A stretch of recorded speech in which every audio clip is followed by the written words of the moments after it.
This is a Clark University podcast.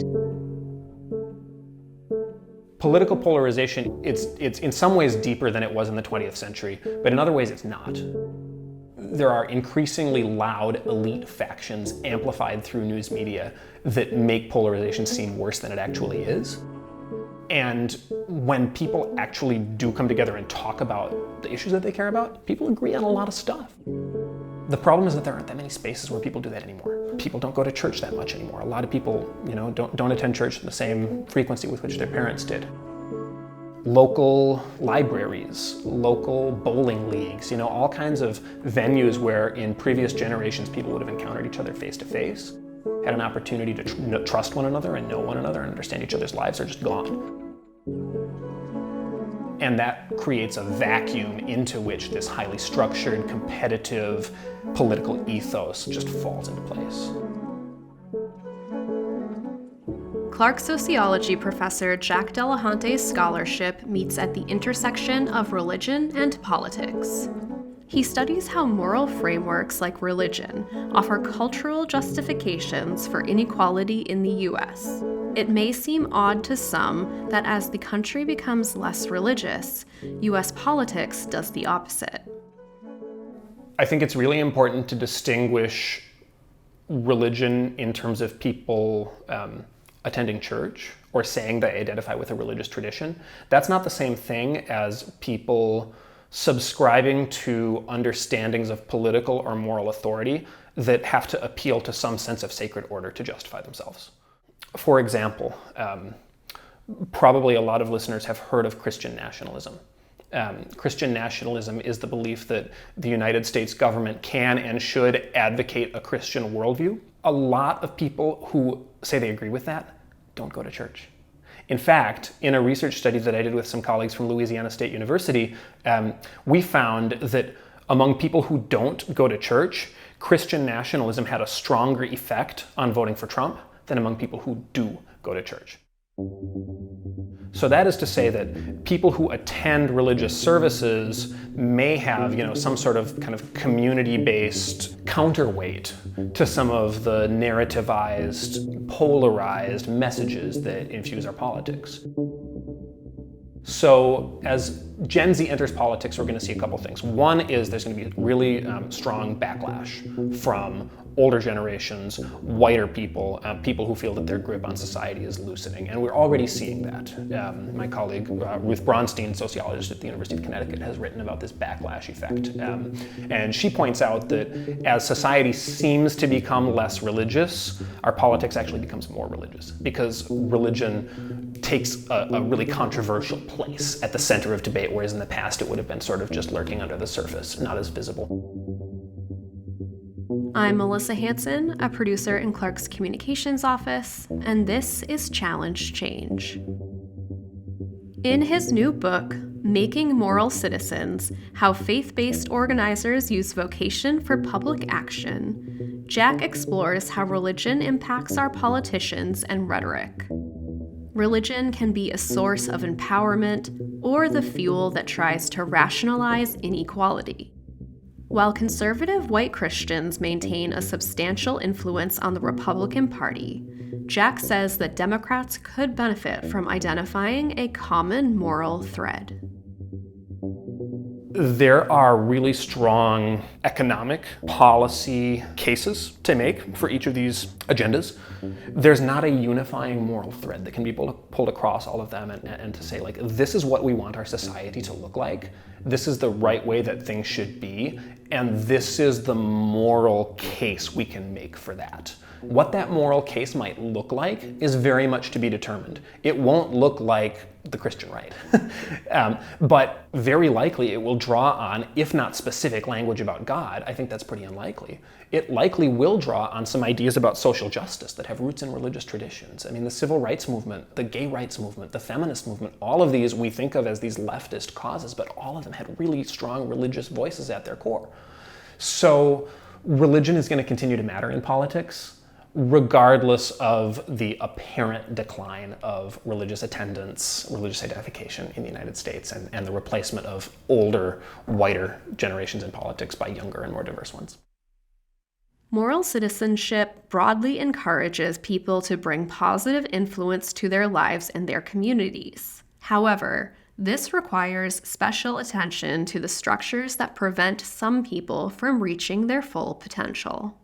So moral citizenship is about recognizing that the story that we have often been told about how we can improve our lives needs some added complexity, and that there is a moral side to citizenship which involves recognizing that in order for me to get what matters to me and my family, I have to also empower others to be able to achieve that same thing. So for example, thinking about jobs, looking for a raise, asking your boss for a raise, that takes a lot of courage.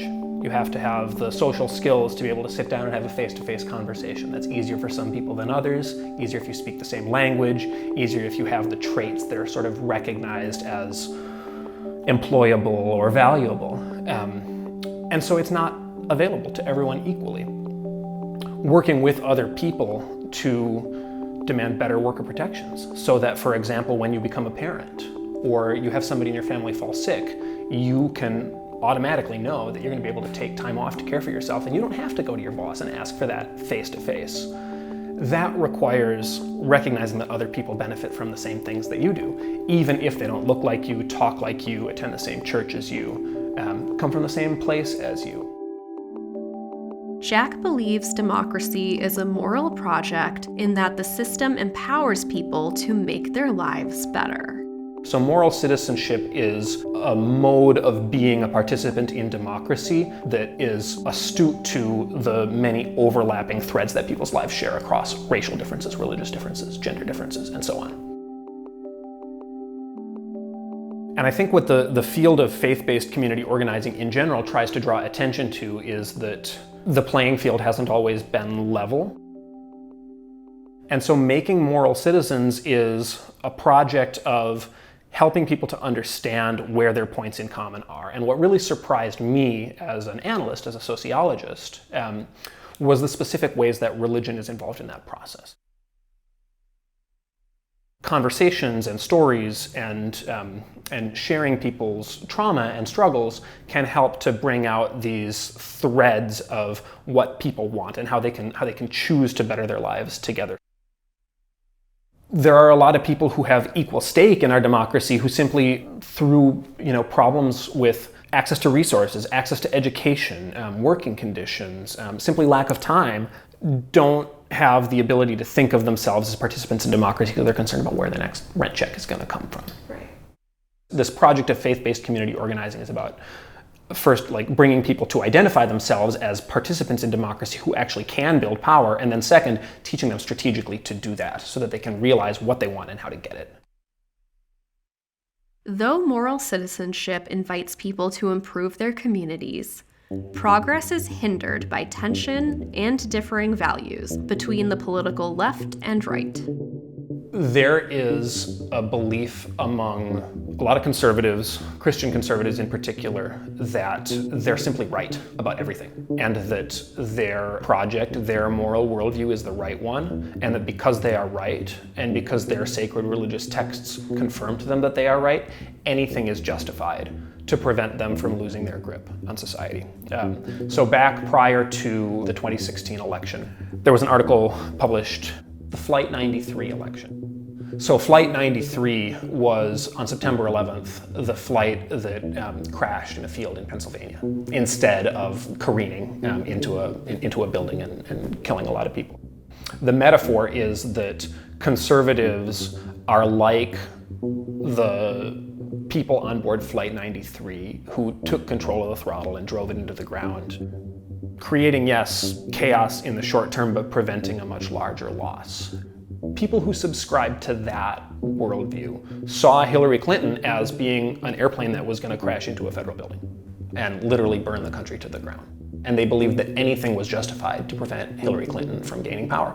And what's alarming is that this is not some trivial fringe view on the right. This is the worldview adopted by an increasing number of Republican thinkers, politicians, legal analysts, think tank folks who see a diversifying country, a secularizing country as slipping away from what they believe America is supposed to be about. So when you believe that you are right and that your rightness is confirmed by everything you have ever been told, your reaction is going to be to grab and grab and grab to prevent the slip from accelerating. Political polarization isn't new, and, as Jack notes, is largely limited to the national level. Agreement and moral citizenship are more attainable on the local level, a fact easy to pass over because national political strife dominates news coverage. There is a lot more consensus about how to govern the affairs of a city or a county than there is about how to govern the affairs of a state or a country. But it's those second two that get a lot more attention in the news. And the emergence of a news media environment that is so deeply driven by the need for clicks, the need for constant engagement, and the need for profits, as local newsrooms have been taken over by large corporations funded by different kinds of capital firms that are oftentimes more interested in the real estate that a news organization owns than its actual ability to produce news. They need constant content, constant clicks. And the way you fuel that is by angering people. By making people feel that something either really upsets them and runs counter to their values, or on the other hand, by making people think, oh yeah, I totally get that, I totally align with that, and it sort of confirms what I already thought I knew. This is what has driven social media algorithms. This is also what drives the content that you see on MSNBC or Fox. News organizations impart a narrative structure onto something that doesn't always need to be narrativized. And by that I mean everything in the news becomes about who is pitted against each other and who wins. What that does is it reaffirms everybody's prior beliefs. One of those prior beliefs, Jack says, is the false narrative that the U.S. has always been dominated by white Christians. America's religious diversity is largely a story about immigration, but it manifests in these ways that there are communities whose interests at first don't seem evidently aligned. Because they come from different traditions, they have different histories of immigration. It takes effective work by skilled organizers to help them see how their issues are aligned. And that's what moral citizenship is about, is doing that work.